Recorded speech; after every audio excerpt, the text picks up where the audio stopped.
नमस्कार। आज हम बात करने वाले हैं भारत के एक बहुत ही जरूरी कानून के बारे में, शिक्षा का अधिकार अधिनियम। लेकिन इस कानून की गहराइयों में जाने से पहले चलिए एक सवाल पर सोचते हैं। किसी भी देश का अपनी जनता से किया गया सबसे अहम वादा आखिर क्या हो सकता है? सोचिए जरा। जवाब शायद बहुत सीधा सा है, अपनी अगली पीढ़ी को, अपने बच्चों को शिक्षित करना, है ना? यही तो वो नींव है जिस पर किसी भी देश का, किसी भी समाज का भविष्य टिका होता है। और भारत में इसी वादे को पूरा करने के लिए एक कानूनी शक्ल दी गई। तो आइए आज इसी कानून को थोड़ा करीब से समझते हैं, जो इस वादे को हकीकत में बदलने की एक बहुत बड़ी कोशिश है। इसका पूरा नाम है बच्चों का मुफ्त और अनिवार्य शिक्षा का अधिकार अधिनियम 2009। थोड़ा लंबा है ना? तो हम इसे आम बोलचाल में आरटीई एक्ट कहते हैं।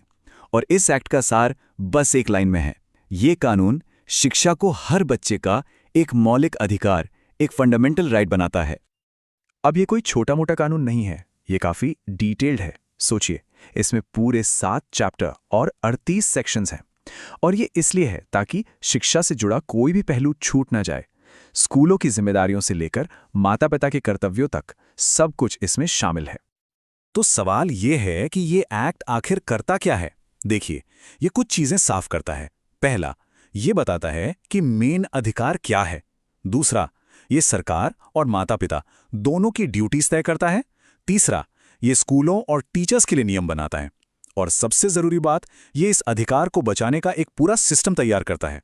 तो चलिए एक एक करके इन सभी पॉइंट्स को समझते हैं। तो सबसे पहले सबसे बेसिक सवाल, ये अधिकार है किसके लिए और इसमें गारंटी क्या मिलती है?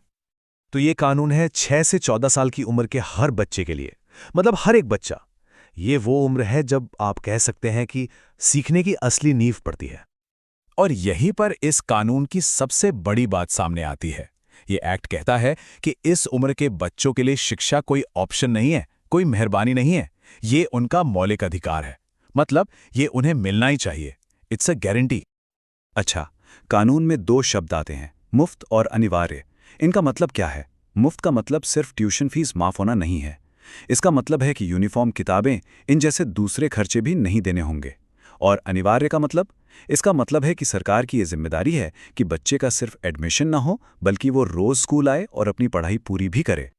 अब देखिए, इतना बड़ा अधिकार दे तो दिया, लेकिन इसे जमीन पे उतारेगा कौन? मतलब ये जिम्मेदारी किसकी है? ये एक टीम वर्क जैसा है। सरकार का काम है कि स्कूल हों और बच्चों की पहुंच में हों। जो लोकल अथॉरिटीज हैं, उन्हें अपने इलाके के हर बच्चे का रिकॉर्ड मेंटेन करना है।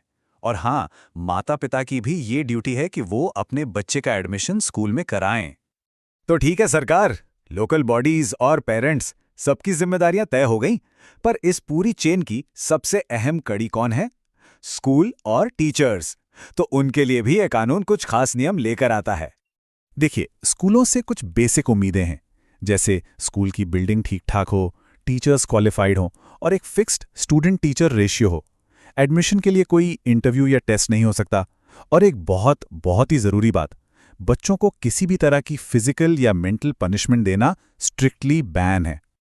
लेकिन इन सब नियमों के बीच एक नियम ऐसा है जिस पर शायद सबसे ज्यादा बात हुई है। एक ऐसा नियम जो हमारे समाज में बराबरी लाने का एक बहुत पावरफुल टूल माना जाता है। और वो नंबर है 25%। क्या मतलब है इसका? इसका मतलब यह है कि हर प्राइवेट स्कूल को अपनी 25% सीटें आर्थिक और सामाजिक रूप से कमजोर वर्ग के बच्चों के लिए रिजर्व रखनी होंगी। सोचिए, ये कितना बड़ा कदम है।